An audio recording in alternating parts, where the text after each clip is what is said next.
Yes, question start करते हैं। 2HI change into H2 plus I2। अभिक्रिया में AR गैस मिलाने पर HI का जो वियोजन है वो स्थिर दाब और स्थिर आयतन दोनों पर रुक जाएगा। स्थिर दाब पर बढ़ेगा जबकि स्थिर आयतन पर कम होगा। उसके बाद स्थिर दाब पर कम होगा जबकि स्थिर आयतन पर बढ़ेगा। और चौथा ऑप्शन स्थिर दाब एवं स्थिर आयतन दोनों पर अप्रभावित रहेगा। तो कौन सा ऑप्शन हमारा सही है उसका आंसर हमें निकालना है। तो हमारा यहाँ पर क्या हो रहा है, एक अभिक्रिया है जो साम्य अवस्था के अंदर है ना, और ये अभिक्रिया किसी बंद पात्र के अंदर हो रही है। ये एक बंद पात्र है, उसके अंदर हमारी जो साम्य अवस्था वाली जो अभिक्रिया हो रही है 2HI चेंज हो रहा है हमारा, किस में चेंज हो रहा है, H2 और I2 के अंदर, है ना। मतलब इसमें HI जितना H2 और I2 के अंदर चेंज हो रहा है उतना ही H2 I2 है वो HI के अंदर चेंज हो रहा है। ये साम्य अवस्था वाली कंडीशन है। और यहाँ पर इस कंडीशन के अंदर ये जो बंद पात्र है उसका जो आयतन और दाब है ना, एक तो हमारा स्थिर दाब और दूसरा हमारा है स्थिर आयतन, दोनों हमारे क्या है, स्थिर है। ओके, इस कंडीशन के अंदर मतलब ये जो अभिक्रिया हमारी जो साम्य अवस्था में है उसके अंदर हम क्या मिला रहे हैं, अभिक्रिया में क्या मिला रहे हैं, AR। इस अभिक्रिया के अंदर इस पात्र के अंदर हम AR गैस को मिलाते हैं तो क्या होता है, इसका जवाब हमें देना है। ओके, तो ये हमारी जो इक्वेशन है वो साम्य अवस्था के अंदर है। और साम्य अवस्था वाली जो कंडीशन है उसके लिए हम ला शीतलीय का जो रूल्स है उसके अकॉर्डिंग क्या होता है कि जब इसके अंदर हम AR गैस को मिलाते हैं तो AR गैस को मिलाने पर ये बाहर से तो दाब इसका प्रेशर क्या है, स्थिर है, लेकिन जब AR को मिलाएंगे तो अंदर ही अंदर इस गैस का प्रेशर क्या होगा, बढ़ेगा। जब गैसों का प्रेशर बढ़ेगा तो ये गैस के मॉलिक्यूल पास पास में आएंगे, मतलब H2 और I2 दोनों मिल करके 2HI का फॉर्मेशन करेंगे। लेकिन यहाँ पर क्या होगा कि यहाँ अभिकारक और उत्पाद दोनों के मोलों की संख्या है ना, डेल एन की वैल्यू है हमारी उत्पाद के मोलों की संख्या। उत्पाद के मोल कितने हैं, 1 और 1 कितने हैं, 2। और अभिकारक के मोल कितने हैं, 2। मतलब अभिकारक और उत्पाद दोनों के मोलों का जो डिफरेंस है ना वो हमारा क्या है, 0 है। मतलब अभिकारक के जितने मोल है उतने उत्पाद के मोल है।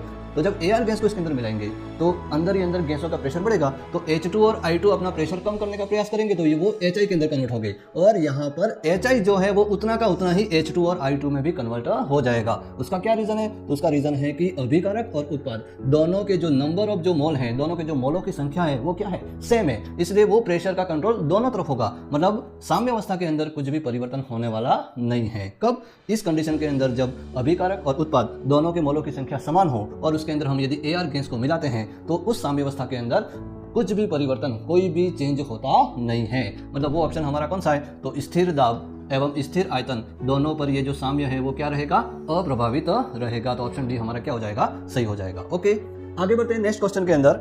निम्न में से किस यौगिक के जलीय विलयन की pH न्यूनतम होगी। अब ये 4 यौगिक आपके सामने हैं, इन चारों यौगिकों में से कौन से विलयन की pH क्या होगी, न्यूनतम, मतलब सबसे कम होगी, उसको हमें निकालना है। ओके, तो सबसे पहले ये जो यौगिक दिए हुए हैं उनके जलीय विलयन के अंदर ये कौन से आयन देते हैं और कौन से अम्ल और क्षार देते हैं उसको हमें निकालना है। ओके, तो सबसे पहले हम लेते हैं NaNO3। ओके, तो NaNO3 के अंदर क्या होता है, जैसे ही हम इसको वाटर के अंदर डिजोल्व करते हैं तो Na+ जो हमारा बन रहा है वो वाटर के OH के साथ में मिल जाता है और वो हमारा बनाता है यहाँ पे बेस बनाता है NaOH। और वाटर के जो H+ हैं वो हमारे NO3 के साथ में जुड़ जाते हैं तो वो हमारे बनाते हैं HNO3। मतलब ये हमारा बेस बनता है और ये एसिड बनता है। अब ये यहाँ पर एसिड और बेस दोनों कैसे हैं, स्ट्रॉन्ग है ना। तो दोनों स्ट्रॉन्ग होने की वजह से क्या होगा कि इसका जो pH की जो हमारी वैल्यू होगी वो 7 के आसपास ही हमें मिलने वाली है। क्यों, क्योंकि ये हमारा स्ट्रॉन्ग बेस है और ये हमारा स्ट्रॉन्ग एसिड है। तो दोनों जब आपस में मिलाएंगे तो न्यूट्रल हो जाएंगे और इसकी pH कितनी हो जाएगी, 7। ओके, उसी प्रकार हम आगे बढ़ते हैं।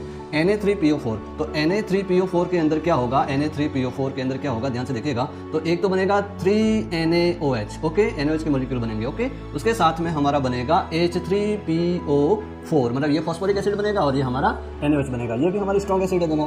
तो ये यहाँ पर भी इसकी pH लगभग 7 के क्या होगी, आसपास ही होगी ना, अप्रोक्सीमेटली 7 होगी। उसके बाद हमारा है NH4Cl। ओके, तो NH4Cl के अंदर क्या होगा कि एक तो बनेगा NH4OH बनेगा, ये तो बनेगा बेस। ओके, उसके बाद बनेगा HCl। तो यहाँ पर HCl हमारा स्ट्रॉन्ग एसिड है और NH4OH हमारा वीक है ना, मतलब दुर्बल हमारा क्षार है और ये प्रबल अम्ल है। तो दुर्बल क्षार और प्रबल अम्ल, मतलब प्रबल अम्ल के अंदर H+ आयन ज्यादा बनेंगे और OH- जो आयन है वो क्या बनेंगे, कम बनेंगे। मतलब H+ की मात्रा ज्यादा होगी, H+ की मात्रा ज्यादा होगी तो इसकी pH हमारी 7 से क्या मिलेगी, आपको कम मिलेगी। इनकी तो लगभग हमारे 7 के आसपास ही रहेगी, लेकिन इसकी pH हमारी 7 से क्या हो जाएगी, कम हो जाएगी। ओके, और लास्ट हमारा है K2SO4 के अंदर एक तो बनेगा KOH है ना, कितने KOH बनेंगे, 2 KOH, और उसके साथ में ये बनेगा हमारा H2SO4। तो यहाँ पर ये हमारा प्रबल क्षार और ये हमारा प्रबल अम्ल, तो इसकी भी जो pH है वो लगभग 7 के आसपास ही होने वाली है। ओके, तो इसका मतलब ये होगा कि यहाँ पर किस यौगिक के जलीय विलयन की pH न्यूनतम होगी, pH सबसे कम की किसमें होगी, तो हमारी इसमें कौन से, NH4Cl के अंदर। तो NH4Cl की pH हमारी 7 से कम हो जाएगी। ओके, तो ये आपको पता होना चाहिए कि ये वैल्यू हम कैसे निकालते हैं। उसके बाद आगे बढ़ते हैं नेक्स्ट क्वेश्चन के अंदर।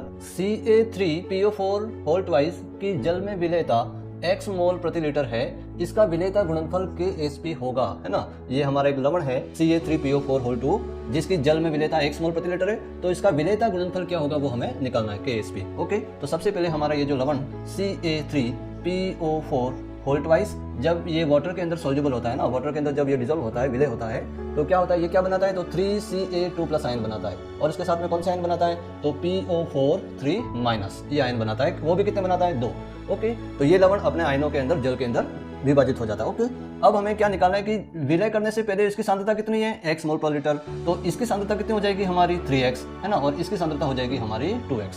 अब हम निकालते हैं इसका विलेयता गुणनफल Ksp हम कैसे निकालते हैं, तो Ksp इज इक्वल हमारे जो ये जो आयन है उनकी कॉन्सेंट्रेशन, कौन से आयन की कॉन्सेंट्रेशन, एक तो हमारी Ca2+ आयन की कॉन्सेंट्रेशन, और उसके आगे नंबर ऑफ मोल कितने हैं, 3, तो पावर में क्या आ जाएगा 3। ओके, और मल्टीप्लाई PO4 3- जो है उसके आगे क्या है 2, है ना, तो ये पावर में कितना जाएगा 2। ओके, तो इस तरीके से हम क्या निकाल सकते हैं, Ksp, है ना। तो अब यहाँ पर दोनों की जब वैल्यू रखेंगे तो Ca2+ की वैल्यू हमारी कितनी है, 3x। ओके, तो 3x की पावर कितना हो जाएगा 3, और यहाँ पर PO4 3- की वैल्यू कितनी है 2x, तो 2x की पावर कितनी हो जाएगी 2। ओके, तो ये हो जाएगा हमारी 27x की पावर क्यूब, और ये हो जाएगा हमारा 4x²। ओके, तो अब यहाँ पे जब दोनों को मल्टीप्लाई करेंगे तो हमारा हो जाएगा, ये हो जाएगा 108, है ना, 27 × 4, और ये x की पावर दोनों 8 हो जाएंगे, तो ये हो जाएगी x की पावर 5, मतलब 108 x की पावर 5। ये जो हमारा क्या प्राप्त होगा, Ksp विलेयता गुणनफल, मतलब हमारा ये जो आंसर बी है वो हमारा क्या हो जाएगा, सही हो जाएगा। तो इस तरीके से कोई भी सॉल्ट दिया हुआ हो तो उसकी विलेयता गुणनफल हम प्राप्त कर सकते हैं। ओके, उसके बाद आगे बढ़ते हैं नेक्स्ट क्वेश्चन के अंदर। कुछ गैसों के क्रांतिक ताप नीचे दर्शाए गए हैं। आपके सामने ये 4 गैसें हैं, एक तो H2 है, CO2, NH3 और O2। इन चारों गैसों के क्रांतिक ताप की वैल्यू आपके सामने है। H2 की वैल्यू है 33.2 केल्विन, 304.1 केल्विन, 405.5 केल्विन और ये 154.3 केल्विन। ये 4 जो गैसें हैं उनके क्रांतिक ताप की वैल्यू आपके सामने दी हुई है। अब अपने को इसके अंदर क्या करना है कि इन गैसों के द्रवीकरण की प्रवृत्ति का क्रम होगा, है ना, उनके द्रवीकरण की प्रवृत्ति का जो ऑर्डर है वो क्या होगा वो हमें निकालना है। तो सबसे पहले हमें ये पता होना चाहिए कि क्रांतिक ताप जो होता है वो क्या होता है ना। तो क्रांतिक ताप जो हमारा होता है वो हमारा ये होता है कि ये जो वैल्यू आपके जो टेम्परेचर की दी हुई है ना, उस टेम्परेचर से हमारा कम टेम्परेचर यदि उस गैस का हो और यदि हम प्रेशर को बढ़ाते हैं तो वो गैस हमारी किस में चेंज हो जाती है, द्रव के अंदर चेंज हो जाती है। तो इस टेम्परेचर से कम ताप पर यदि हम प्रेशर बढ़ाते हैं तो ये गैस हमारी किस में चेंज हो जाती है, द्रव में। तो वो टेम्परेचर हमारा कहलाता है क्रांतिक ताप। यदि इससे ज्यादा टेम्परेचर यदि हम रखेंगे और प्रेशर को बढ़ाएंगे तो वो गैस हमारी द्रव में चेंज होने वाली नहीं है, मतलब इस टेम्परेचर से कम टेम्परेचर होना चाहिए तो ही वो गैस द्रव के अंदर चेंज होगी, तो वो वैल्यू हमारी कहलाती है क्रांतिक ताप। तो इसका मतलब ये होगा कि जैसे हमारा NH3 है,